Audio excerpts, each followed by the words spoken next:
Lecture 21 dream. कमरे में जाकर वामिका काउच पर एक कुशन लेकर लेट जाती है और अपना सिर उठाकर कमरे के बाहर खड़े अभीक को देख कहती है, अभीक अगर तुम बाहर सो रहे हो तो मैं बेड पर सो जाऊं। नहीं, मुझे मेरे बेड पर ही नींद आती है। अभीक वामिका के ख्यालों से बाहर आते हुए कहता है और वामिका के चेहरे की खुशी को महसूस करते हुए अभीक कमरे में लौटकर अपने बेड पर सो जाता है। वामिका अभीक को देखते हुए अपने हाथ में लिए हुए कुशन को गले से लगाकर सोचती है, क्या इसने जो आज किचन में कहा था वो सच था, या मुझे उल्लू बना रहा था। अब मैं हूं ही इतनी प्यारी कि मुझसे किसी को भी प्यार हो जाए। पर अभीक भी बुरा नहीं है, मुझे इसकी हर चीज पसंद है। कभी कभी रूड हो जाता है, लेकिन मुझे इसका नेचर पसंद है। सोचते हुए ही वामिका अपने कुशन को और टाइटली पकड़ लेती है और गले लगाकर आंखें बंद कर लेती है। अभीक के साथ होने से उसका डर भी खत्म हो जाता है और कुछ ही देर में उसे नींद आ जाती है। अभीक वामिका को कुशन को गले से लगाता देख मन में ही सोचता है, डॉट डॉट डॉट डॉट कितने प्यार से इस कुशन को गले से लगा कर सो रही है। मैं जिंदगी भर इसे ऐसे ही देख सकता हूँ। डॉट डॉट डॉट अभी कभी ये सब सोच ही रहा होता है कि देखता है वामिका का हाथ नीचे जमीन को छू रहा है, जिससे वो उठकर वामिका के करीब जाता है और वहीं फर्श पर अपने घुटनों के बल बैठ वामिका का हाथ पकड़कर उसे उठता है और पकड़े हुए ही कहता है, मैं तुमसे सच में शादी करना चाहता हूँ। तुम मुझे मेरी जिंदगी जैसी लगने लगी हो। मैं तुम्हें उस रेयांश के साथ कभी नहीं जाने दूंगा, लेकिन उससे पहले मुझे उस रेयांश के बारे में कुछ ऐसा ढूंढना होगा जिससे तुम खुद उसे अपने दिल से निकाल दो। अभी खुद से कह ही रहा होता है कि तभी उसे वामिका की आवाज आती है, जो लगातार नींद में ही किसी से रिक्वेस्ट कर रही होती है, अंकल मुझे मॉम डैड के पास जाना है, वो उन्हें मार देगा। प्लीज मुझे उन्हें बचना है, मुझे जाने दीजिए। मॉम डैड प्लीज, मुझे भी उनके साथ रहना है, वो उन्हें मार देगा तो मैं कैसे रहूंगी। नींद में ही वामिका के आंखों से आंसू बेतरतीब तरीके से गिरता रहता है और चेहरा बिल्कुल सफेद पड़ जाता है, जिससे उसके पूरे चेहरे और गर्दन पर पसीने के बूंद भी जमा हो गईं। वामिका को देख अभीक को कुछ समझ नहीं आता और वो उठकर खड़ा हो जाता है, लेकिन जल्द ही वामिका को देखते हुए वापस बैठ जाता है और उसके माथे पर आ रहे पसीने को अपने हाथों से साफ करते हुए उसके बालों को सहलाने लगता है और कहता है, वामिक वामिक आंखें खोलो। वामिका क्या हो रहा है तुम्हें।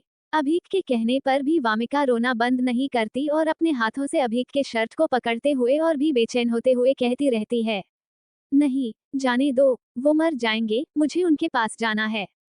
अभीक को वामिका की हालत के बारे में कुछ भी अंदाजा नहीं लगाया जा रहा था, लेकिन वो समझ चुका था कि वामिका अपने मॉम डैड को किसी से बचाने को कह रही है। अभीक वामिका के हालत देख उसके सिर को अपने हाथों से उठाकर अपने सीने से लगा लेता है और वामिका के पीठ को सहलाते हुए उसे जगाने की कोशिश करता है। अभीक की आवाज सुन वामिका अपनी आंखें खोलती है और वो अपने सपने से इतनी डरी होती है कि वो वैसे ही अभीक के सीने से लगकर अपने हाथ से अभीक के चारों ओर घेरा बनाकर मजबूती से पकड़ते हुए सुबक सुबक के रोती रहती है। अभीक भी वामिका के हालत को समझते हुए उससे इस वक्त कोई सवाल ना करना ही सही समझता है, लेकिन उसे अपने शर्ट पर वामिका के गिरते आंसू साफ महसूस होते हैं, जो कि कुछ देर में अपने आप ही बंद हो जाते हैं और सुबकने की आवाज आनी भी बंद हो जाती है, जिससे अभीक वामिका को खुद से थोड़ा अलग कर उसके कमर और गले में हाथ डाल उसे काउच से उठा लेता है और बेड पर लेटा देता है।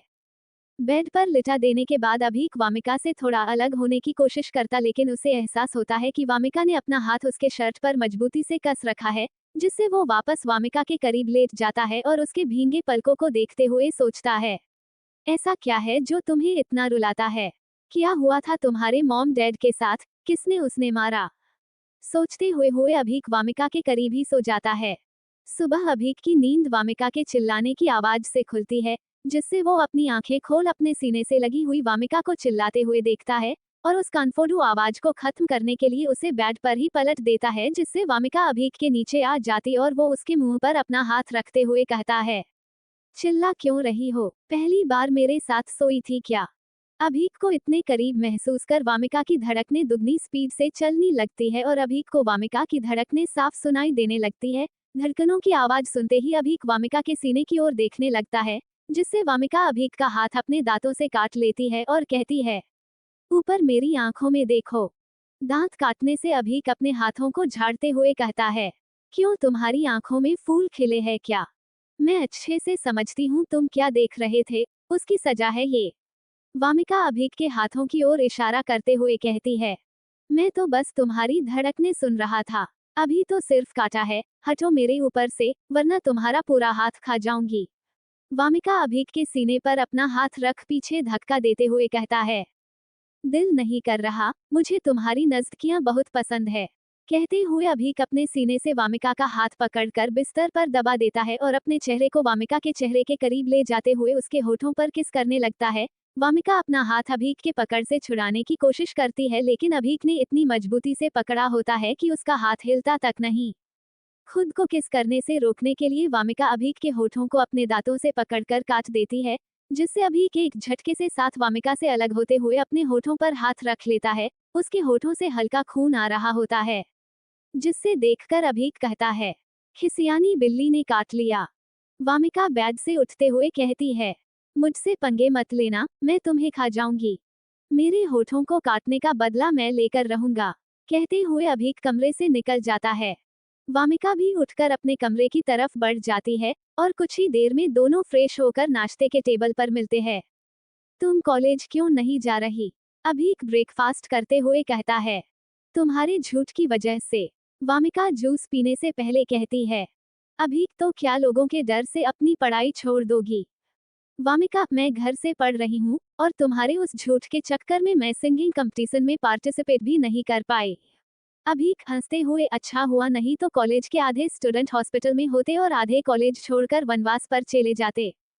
वामिका, कॉमन इतना बुरा भी नहीं गाती मैं, मुझे तो लगता है मैं एक दिन टॉप सिंगर बनूंगी। अभीक वामिका की बात सुन जोर जोर से हंसने लगता है, जिससे उसके होठों में दर्द होता है और उसमें से फिर खून आने लगता है। अभीक को हंसता देख वामिका अपने टेबल से उठती है और जूस के जग को उठाकर पूरा जूस अभीक के ऊपर उड़ेल देती है और कहती है, अब हंसो, हा हा हा, ही, बंदर कहीं के। जूस से नहाने के बाद अभीक गुस्से में उठता है और अपने हाथों में अपने कॉर्नफ्लेक्स के बाउल को उठाते हुए वामिका पर डालने की कोशिश करता है, लेकिन डालने से पहले ही वामिका वहां से भागते हुए बाहर गार्डन में चली जाती है। वामिका आगे आगे और अभीक अपने हाथों में बाउल लिए पीछे पीछे तब तक दौड़ता रहता है जब तक वो उस बाउल में रखे कॉर्नफ्लेक्स को वामिका के ऊपर डाल नहीं देता। कॉर्नफ्लेक्स डालते हुए वामिका रुक जाती है और अभीक की ओर घूरने लगती है। वामिका को खुद की ओर घूरता देख अभीक हकलाते हुए कहता है, जज, जैसी करनी वैसी भरनी। अभीक को हकलाता देख वामिका जोर जोर से हंसने लगती है और अपनी उंगली उठाकर उसकी नकल करते हुए कहती रहती है, जज, जैसी करनी वैसी भरनी, पर तुम मुझसे डरनी। वामिका को हंसता देख अभीक वामिका के करीब जाकर उसके कमर में अपना हाथ डालकर वामिका को खुद के करीब खींचते हुए कहता है, तुम्हारा जोर जोर से हंसना लगता है मेरी जान लेकर ही छोड़ेगा। छी, कितनी चीजी लाइन मारी है। कहते हुए वामिका अभीक को खुद से दूर कर देती है, मुंह बनाते हुए घर के अंदर चली जाती है। 22 रेयांशस प्रपोजल। छी, कितनी चीजी लाइन मारी है। कहते हुए वामिका अभीक को खुद से दूर कर देती है, मुंह बनाते हुए घर के अंदर चली जाती है। उफ, एक सिंपल सी झगड़ालू लड़की पर दिल हार गया ये अभीक सिंह। अभीक भी खुद से कहते हुए घर के अंदर चला जाता है और शावर लेने के बाद सिर्फ लोवर पहने अपने कमरे से बाहर हॉल में आ जाता है, जहां वामिका अपने पढ़ाई में डूबी होती है। इतने ध्यान से इस किताब को देख रही हो ना, अभी कुछ देर में वो तुम्हें आई लव यू बोल देगा। अभीक किचन से जूस का गिलास लाते हुए कहता है। वामिका के कुछ ना बोलने पर अभीक उसके करीब जाकर उसके कंधे पर हाथ रखता है और कहता है, इतना भी क्या घूर रही हो बुक को? अरे जाओ ना, क्यों हर दफा मुझे परेशान करने आ जाते हो? वामिका अपने कंधे से अभीक का हाथ हटाते हुए बिना देखे कह देती है, मैं हेल्प करूं पढ़ाई में? कहते हुए अभीक वामिका के बगल में बैठ जाता है। कोई जरूरत नहीं है, मुझे अच्छे से पता है तुम परेशान करने के अलावा कुछ नहीं कर सकते। वामिका अपने किताबों में नजर गड़ाए कहती है, यार दिखाओ मुझे। कहते हुए अभीक वामिका के आगे से उसका किताब खींच लेता है। तुम बेवकूफ हो क्या? मैंने कहा ना। नहीं। कहते हुए वामिका अभीक की ओर एक नजर देखती है और देखते ही अपना मुंह खोल देती है। हे भगवान, कैसा बेशर्म इंसान है ये, मेरे पास नंगे आकर बैठ गया। फिर से बोलते हुए वामिका अपने आंखों पर अपना हाथ रख लेती है और अपनी उंगलियों को अपने आंखों के सामने ऐसे खोल लेती है जिससे उसे सब कुछ साफ नजर आता है। देखना ही है तो अच्छे से देख लो, मैंने पहले भी कहा था, खुद पर टैक्स नहीं लगाया है मैंने। अभीक वामिका का हाथ पकड़ नीचे करते हुए कहता है। वामिका हाथ नीचे होते ही अभीक के पूरे शरीर पर एक नजर देख अपनी आंखों को बंद करते हुए खड़ी हो जाती है और कहती है, जब भी मैं पढ़ने बैठती हूँ मेरा ध्यान खींचने चले आते हो। मैं बता रही हूँ, अगर तुमने अपने हरकतें नहीं सुधारी तो एक दिन तुम्हारे साथ कुछ हो जाएगा। उसके बाद मुझे दोषी मत बनाना और जाके अपने इन एब्स को छुपाओ, इन्हीं की वजह से तुम्हारी इज्जत पर बात आ जाएगी।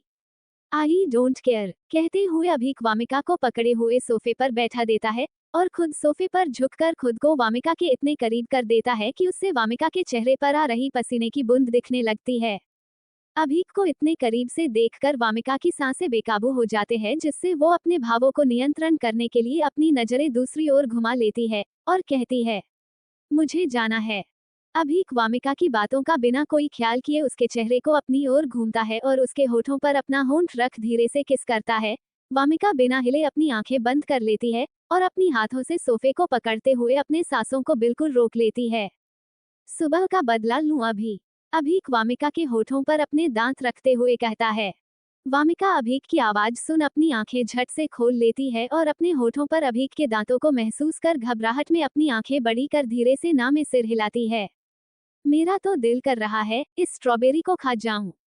कहते हुए अभीक वामिका के होंठों पर अपने दांतों को हल्का गड़ा देता है। मेरा तो दिल कर रहा है इस स्ट्रॉबेरी को खा जाऊं। कहते हुए अभीक वामिका के होंठों पर अपने दांतों को हल्का गड़ा देता है।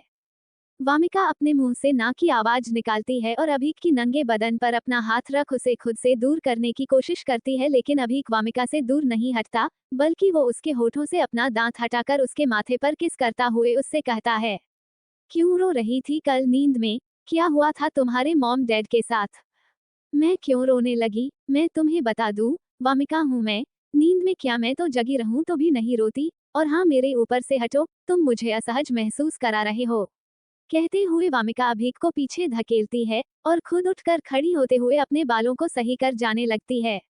अभीक वामिका को रोकते हुए, वामिका क्या तुम मुझे बताना नहीं चाहती? वामिका क्या? अभीक यही कि कैसे मौत हुई थी तुम्हारे मॉम डैड की? किसने मारा था उन्हें? तुम कल नींद में बार बार कह रही थी कि वो उन्हें मार देगा। कौन था वो? वामिका पहले मुझे लगा था तुम्हारा स्क्रू थोड़ा ढीला है, लेकिन नहीं, तुम्हारे दिमाग का पेंच गिर चुका है और इसके बारे में तुम्हें खुद भी नहीं पता। मैं क्यों कहूंगी कि मेरे मॉम डैड को कोई मार देगा? उनकी मौत एक धमाके में हुई थी जिसमें मेरा घर भी जल गया, लेकिन मुझे सीनू अंकल ने बचा लिया, ऐसा वो कहते हैं। हालांकि मैं उस वक्त 12वीं में थी, लेकिन मुझे इस धमाके के बारे में कुछ भी याद नहीं है। अभी तो तुम कह रही हो कि तुमने नींद में बुरा सपना देखा था, या फिर तुम्हें सही बात याद ही नहीं है? वामिका मुझे तो कुछ भी याद नहीं है कि मैंने क्या सपना देखा था। शायद तुमने मुझे अपने सपने में देखा हो। अभी क्या बकवास कर रही हो? मैं तो सोने ही वाला था कि मैंने देखा तुम्हारा हाथ फर्श को छू रहा है, इसलिए मैं तुम्हारे करीब जाकर तुम्हारे हाथ को ठीक कर रहा था, तभी तुमने बोलना और रोना शुरू दिया। वामिका हंसते हुए, और क्या कह रही थी मैं? यही कि मैं तुम्हें खा जाऊंगी, कच्चा चबा जाऊंगी। मैं एक खूंखार नरभक्षी हूँ। कुछ देर सोचने के बाद, नहीं नरभक्षी नहीं, नारी भक्षी हूँ। अभीक वामिका को घूरते हुए, नहीं तुम कह रही थी। अंकल मुझे जाने दो, मैं मॉम डैड के पास जाना चाहती हूँ, मुझे उन्हें बचना होगा, वो उन्हें मार देगा। अभीक की बात सुन वामिका के चेहरे से हंसी गायब हो जाती है और अपने अतीत की धुंधली सी याद उसके आंखों के आगे तैर जाती है। डॉट डॉट डॉट कोष्टक। एक आलीशान बंगला, एक आदमी जो बंदूक वामिका के मॉम डैड पर ताने खड़ा था और हर थोड़ी देर में उन्हें मारने की धमकी दे रहा था। वामिका उनके पीछे खड़ी सब कुछ होते देख रही थी और अचानक उसने अपने चेहरे पर किसी के हाथ को महसूस किया और वो अपने सीनू अंकल द्वारा खींचकर उस बंगले से दूर ले जाने लगी। लेकिन ये यादें उसके दिमाग में इतनी धुंधली थी कि उसे उस बंदूक ताने इंसान की शकल तक याद नहीं थी। याद करते ही वामिका एकदम शांत खड़ी अपने हाथों से अपने कपड़े को मजबूती से पकड़कर अपने कांपते पैरों को गिरने से संभालने लगती है। वामिका को घबराहट देख अभीक जल्द ही उसके करीब आ जाता है और उसे पकड़ते हुए पूछता है, क्या हो रहा है तुम्हें? इससे पहले कि वामिका कुछ बोल पाती, उसके कानों में डोरबेल बजने की आवाज आती है और वो अपने अतीत से बाहर आ जाती है। पता नहीं कौन है इस वक्त, मैं देखता हूँ। कहते हुए अभीक दरवाजे की ओर बढ़ जाता है। दरवाजा खोलते ही अभीक मन में सोचते हुए, लो आ गया, मुंह उठकर इसे भी चैन नहीं है। जब भी मैं वामिका के करीब जाने की कोशिश करता हूँ, ना जाने इसे कैसे पता चल जाता है और ये टपक पड़ता है। इसके सिर पर एंटीना तो नहीं है ना? दिख तो नहीं रहा है। तुम नंगे क्यों हो? रेयांश अभीक को बिना शर्ट के देख कहता है। अभीक, शायद तुम भूल रहे हो, ये मेरा घर है। मैं यहाँ बिना शर्ट से घूमूं या शर्ट पहन के तुम्हें उससे क्या? अपने काम से काम रखो और बोलो क्यों आए हो? रेयांश, वामी से मिलना है। अभीक, वो अभी घर पर नहीं है। वामिका, दरवाजे की ओर आते हुए कौन है? रेयांश को देखकर, तुम यहाँ क्या कर रहे हो? रेयांश अभीक की ओर देखते हुए, तुमने तो कहा था कि ये घर पर नहीं है। अभीक बनावटी हंसी हंसते हुए, मैंने सोचा उल्लू को और ज्यादा उल्लू बनाता हूँ। क्या कर रहे हो तुम दोनों, अंदर चलो ना। वामिका दोनों का मिजाज भांपते हुए कहती है और दोनों को खींचते हुए हॉल के सोफे तक ले जाती हैं। बैठो, मैं कॉफी लेकर आती हूँ। कहते हुए वामिका किचन की ओर बढ़ जात है और कुछ ही मिनटों में कॉफी के 3 कप लिए बाहर आती है। वामी, क्या तुम ये एक्सप्लेन कर सकती हो कि ये अभीक सिंह नंगा क्यों है? रेयांश वामिका के आते ही कहता है। वामिका, मुझे क्या पता, उसके कपड़े मैंने थोड़ी रखे हैं। रेयांश, तुम्हारे घर में होते हुए ये नंगा कैसे घूम सकता है? क्या तुम दोनों एक दूसरे के बहुत क्लोज हो? अभीक अपनी जगह से खड़े होते हुए, हम अब तो ये देखने वाले की आंखों पर निर्भर करता है कि वो हमें कैसे देखता और समझता है। वामिका अभीक को घूरते हुए, रेयांश, क्या हम अकेले में बात करें? अभीक, ऐसे कैसे अकेले बात करोगी? मुझ पर तुम्हारी जिम्मेदारी है। अगर तुम्हें कुछ हो गया तो मीडिया तो मुझसे सवाल जवाब करेंगे ना। जो बात करनी है यही करो। रेयांश अभीक को एक नजर देखकर, वामी, मैं तुमसे शादी करना चाहता हूँ। क्या तुम मेरा साथ दोगी? क्या बनोगी मेरी लाइफ पार्टनर? वामिका हैरान होते हुए, क्या तुम सच में मुझसे? रेयांश अपने पॉकेट से रिंग निकालते हुए, हम क्या मैं पहना दूं तुम्हें ये रिंग?